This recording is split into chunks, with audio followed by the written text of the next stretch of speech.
June the 6th, 1944, D-Day. D-Day refers to the first day of the Allied landings on the beaches of Normandy in France during the Second World War. From east to west, the 5 beaches were codenamed Sword, Juno, Gold, Omaha, and Utah. Of the 156,000 Allied troops who landed or parachuted onto Normandy coast, 14,000 were Canadians. Under Major General Rodney Keller, the 3rd Canadian Infantry Division successfully assaulted the beach codenamed Juno. The Royal Canadian Navy contributed 110 ships and 10,000 sailors in support of the landings. On D-Day and during the ensuing campaign, 15 fighter and fighter bomber squadrons of the Royal Canadian Air Force helped control the skies over Normandy and attack enemy targets. On D-Day itself at Juno Beach, the Canadian forces suffered 1,074 casualties, including 359 killed. The Canadian 1st Parachute Battalion of 543 paratroopers was also involved on D-Day. They were assigned to the British Parachute Brigade. At about 1:30 a.m. on June the 6th, they were dropped on targets in the vicinity of Sword Beach and achieved all of their objectives. Of that number, 367 were killed. In 2014, 70 years after D-Day, we traveled to France and stayed in Normandy during the D-Day celebrations.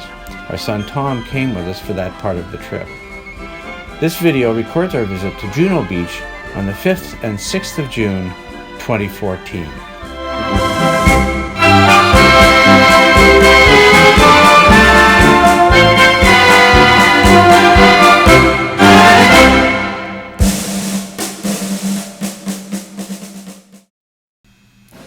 On D-Day, Juno Beach was divided into 2 sectors, with code names Mike and Nan.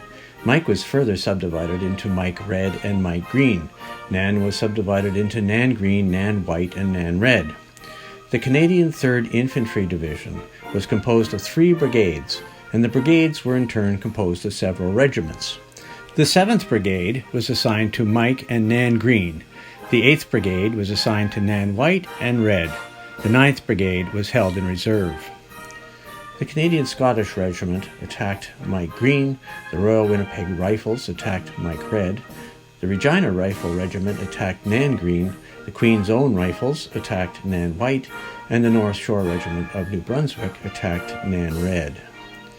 In the hours and days following D-Day, other regiments, including both Tank Corps and Infantry, landed and began the fight for targets inland from the beach.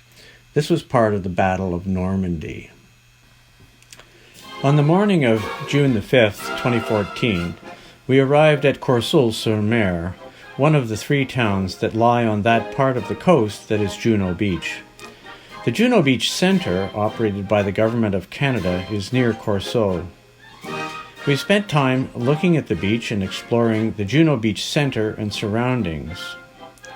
At the Juno Beach Centre, there are displays and information about D-Day and the Battle of Normandy.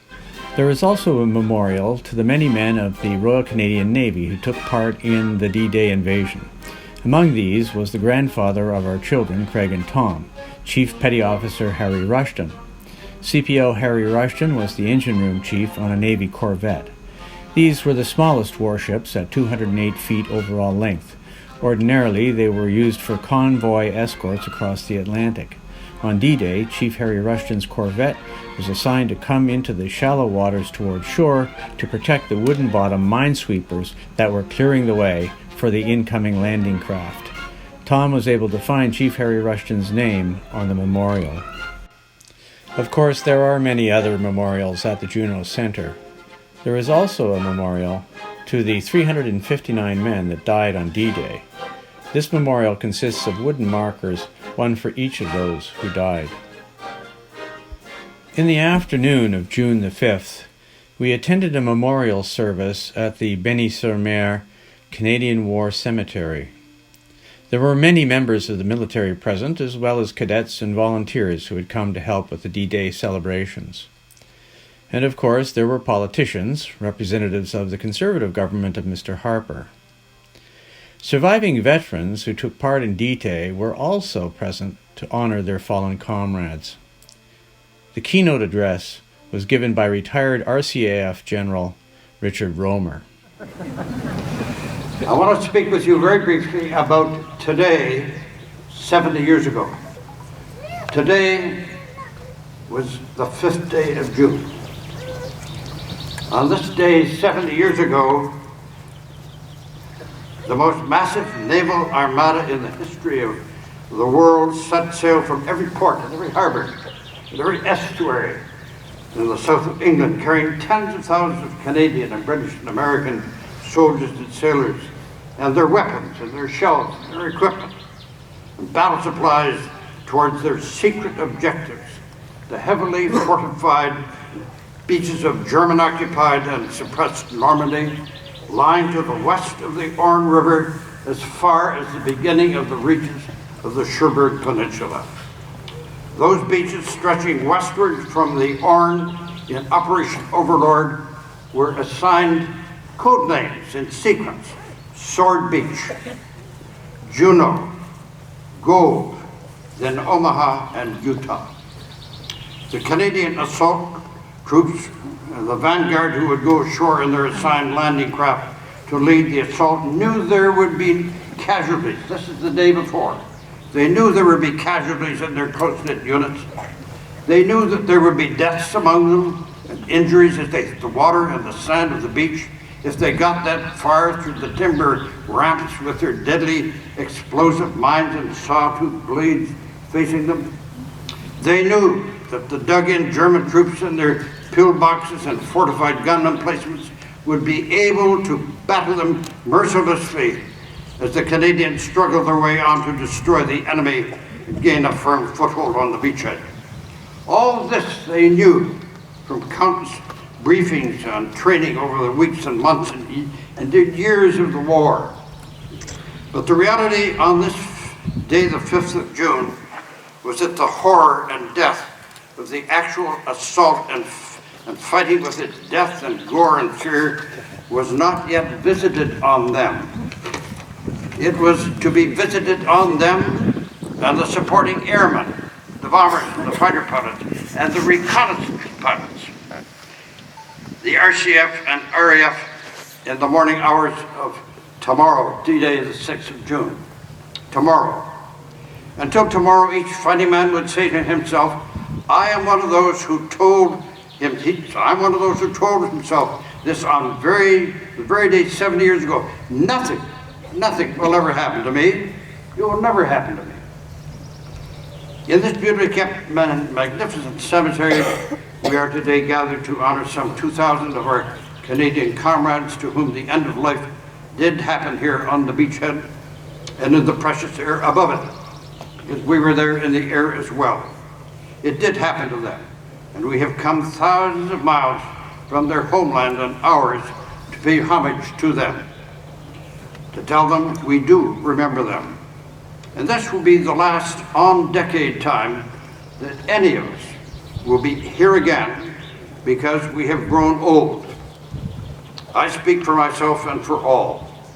On this day, 70 years ago, painting the black and white stripes, friendly stripes, on my fighter reconnaissance Mustang aircraft in which I would be airborne in England at dawn to fly across the channel and be over the beaches at 500 feet with the first landing craft were coming in. I had just turned 20. I have grown old, but I have never forgotten my squadron mates. D-Day and Battle of Normandy veterans.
On the morning of June 6, 2014, we left our hotel in Falaise and arrived at Juno Beach at about 5 a.m., well before sunrise. The weather was clear and the sea was calm, unlike the conditions of 70 years before. We watched the sunrise. It would be a beautiful day at Juno Beach. We had traveled to Juno Beach so early because we had heard that all roads to all 5 Normandy beaches would be closed at 6 a.m. This was indeed true, apparently because so many heads of state and other dignitaries would be attending D-Day ceremonies at these locations. During the day, we wandered along the shore to the east of Corseaux, toward the town of Bernières-sur-Mer. At Bernières, there is an iconic building or house that is featured in D-Day pictures and video from 1944. It still stands today. One half of it has been purchased by Canadians and has been set up as a museum to the memory of the Canadian landings on D-Day. The house was liberated on D-Day by the Queen's Own Rifles Regiment, to which it has been dedicated.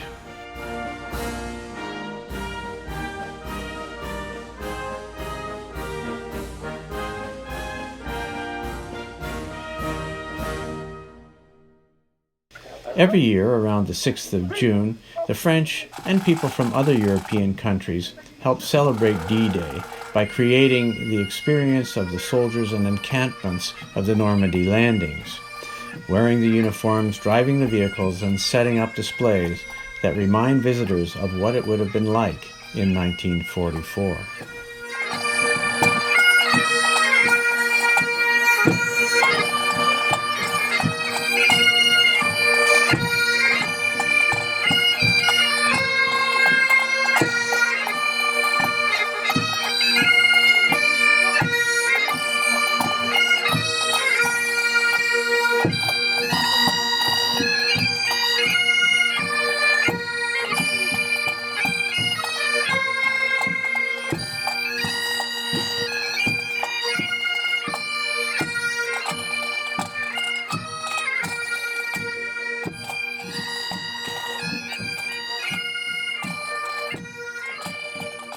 In the afternoon of June the 6th, a ceremony took place at the Juno Beach Center.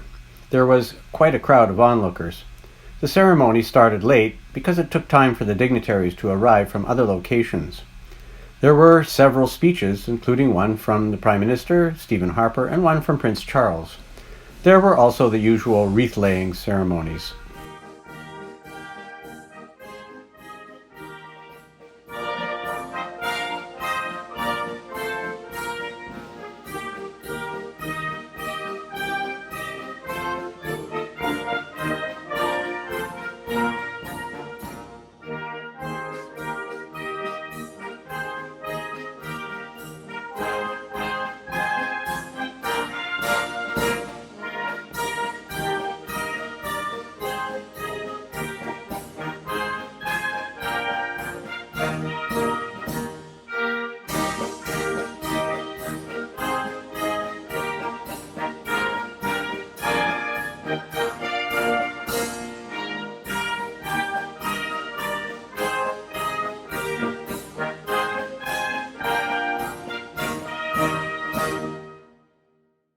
After the ceremony, we began the long journey home. All the roads back to Caen and Falaise were still closed.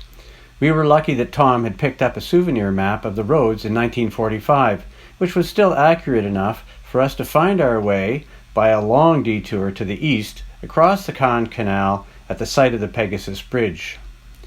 In the days that followed, we toured some of the other beaches and memorials as well as Normandy in general. But that is a story for another time.